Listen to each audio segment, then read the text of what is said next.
Hey everyone, Chris here. Thanks a lot for clicking onto our channel, Sabbatical Story.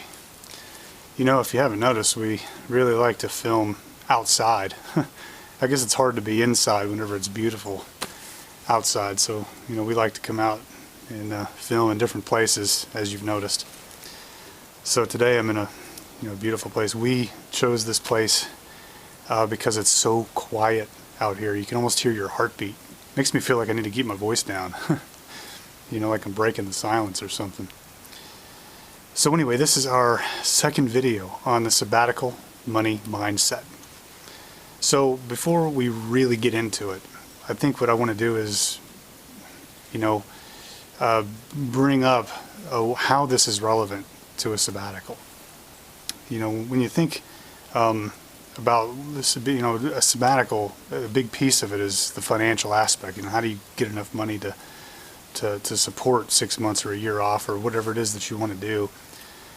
In the first video, video number 1 which was the Sabbatical Money Mindset. It was titled Sabbatical Money Mindset, and this one is really designed to crack the bond between money and our identity with respect to money. So as I described in the first video, when your identity is so tightly held to money, that's the reason we buy expensive cars and big houses and new gadgets as soon as they come out and things along those lines, and that constant purchasing keeps us kind of on the hamster wheel, right? You have to keep going to work to earn enough money to keep this whole cycle going.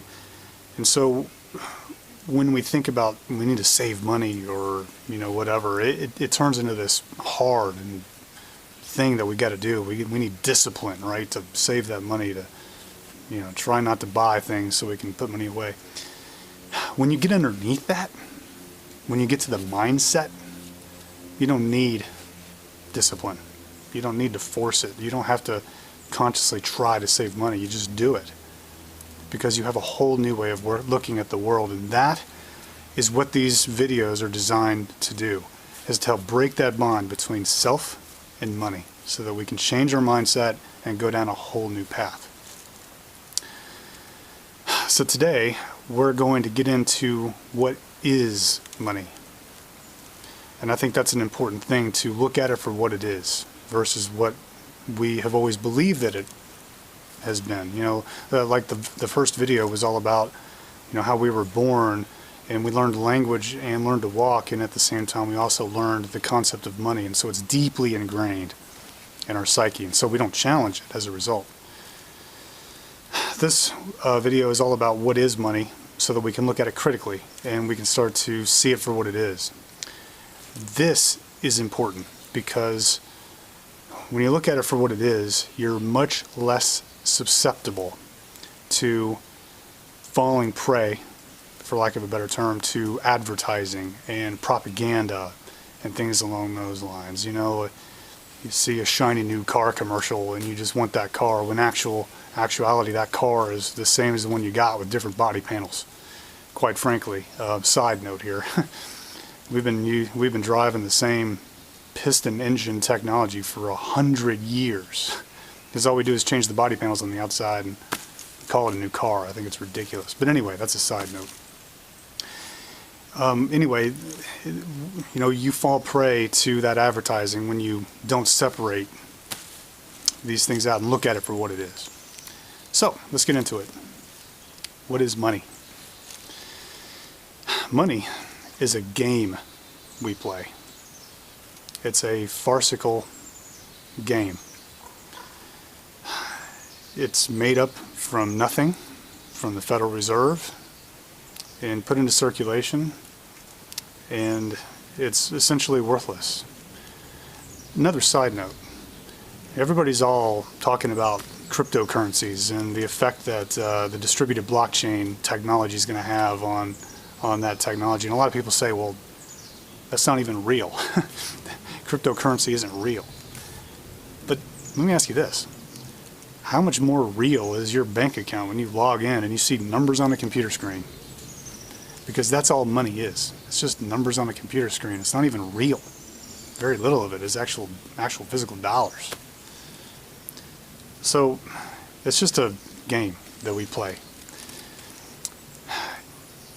The rules of the game are made by the people who benefit the most from them. So if you aren't making the rules, you're not part of the club. And those rules do not benefit you like they benefit the people who make the rules. That's a kind of an important thing to just bring to your conscious attention. All these rules and regulations and everything around here were given to you without your consent, essentially. To illustrate these points, what I'd like to do is actually take you through how the money system actually works, at a high level, of course, so that we can look at it more critically for what it is. So the money comes from the Federal Reserve. That's where all of our money comes from. The Federal Reserve is a private, for-profit bank.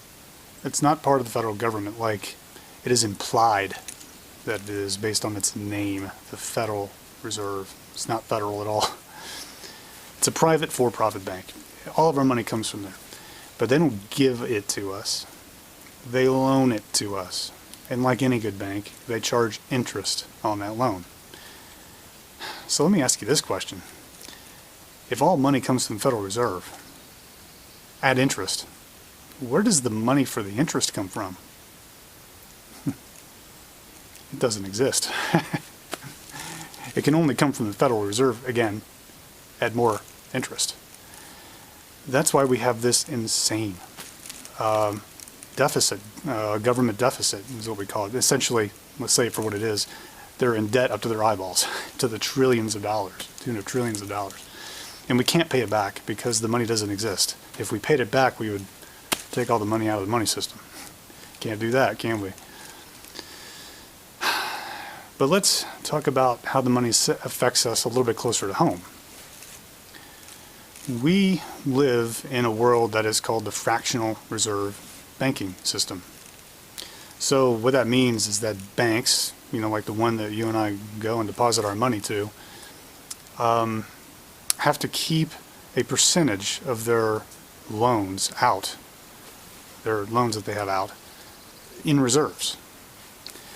So what that essentially means is that if you go to the bank and you put in $1,000, that $1,000 becomes a part of the bank's reserves. That begs another question. If it's your money that you're putting in your account, but the bank claims it as a part of their reserves, whose money is it? Well, while you ponder that, let's move on.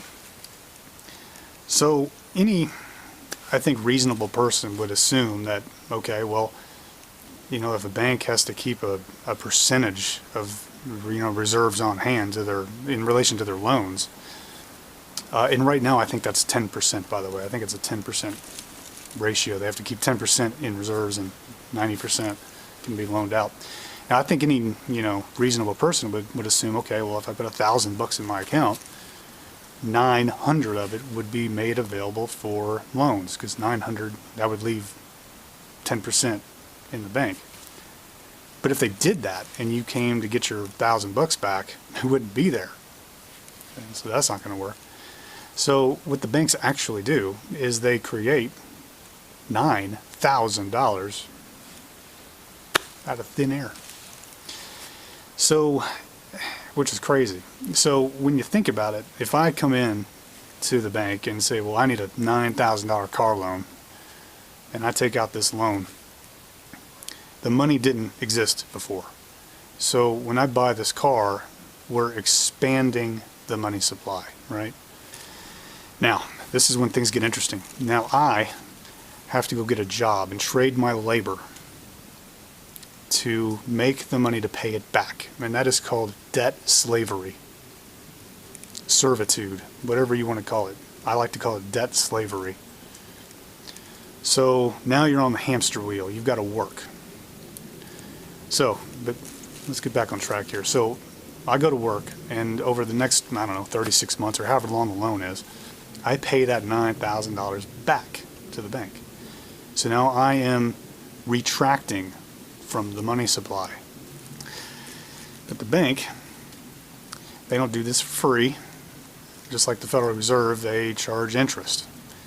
So just for simple math, let's say I have to pay $10,000 back on my $9,000 loan because of interest. When you do that, you retract from the money supply the principal, which was $9,000, plus another $1,000 for the interest. So now I'm actually contracting the money supply. Well, if you times that by millions and millions of people and businesses all taking out loans, adding to the money supply and subtracting it back and doing all this kind of stuff like that, you create two big problems. Whenever you add a lot of money to the money supply, the government pours money in, the Federal Reserve pours money in, we all take out loans and buy cars and houses and stuff, we're pouring money in. What happens is you debase the currency. So what that means is that you're devaluing it because there's so much of it. We call that inflation. So inflation, if you look at that word in a different way, it's kind of like bubble, right? You're inflating a bubble. This whole system is a giant bubble. So anyway, we have inflation on one hand. Well, we don't like inflation, do we? So we say, hey, we need to get this under control, right? So we raise interest rates. We do all kinds of stuff to try to pull back on all the money being poured into the system. Well, when you do that and you retract enough money out of the system, then there's not enough money to go around. When there's not enough money to go around, businesses go belly up, people get laid off, there's foreclosures and repossessions and bankruptcies, and we don't like that either. So then we say, unemployment's getting too high, we need to fix this. So we pour money back into the system again, and then we have inflation, right? We can't have it both ways. We ebb and flow between the two constantly. And not to get all political on you here, but when you think about the two-party system, Democrat and Republican, it lines up with this perfectly, right? I mean, Democrats like to flood money into the system, big government, right? Republicans have a tendency to pull that stuff back, and so you have this ebb and flow of money into the system, money out of the system, and inflation and high unemployment and bankruptcies and everything else like that, and it's this ebb and flow. So, why did I bring all this stuff to you? Why did I take you through this whole thing? Number one, we need to look at this whole thing critically for what it is. The whole thing is a game. In this game, even though it's farcical, and even though it's a Ponzi scheme to the core, we're all forced to live within it, right? So, the problem is that this game has teeth. What I mean by that is you can't eat without it. You can't have health care without it. You can't have a roof over your head without it. The concept of ownership is based upon it. So we're forced to live within the confines of this system, even though the whole thing's a game. The reason I'm bringing you through all this stuff is because when you look at the system for what it is,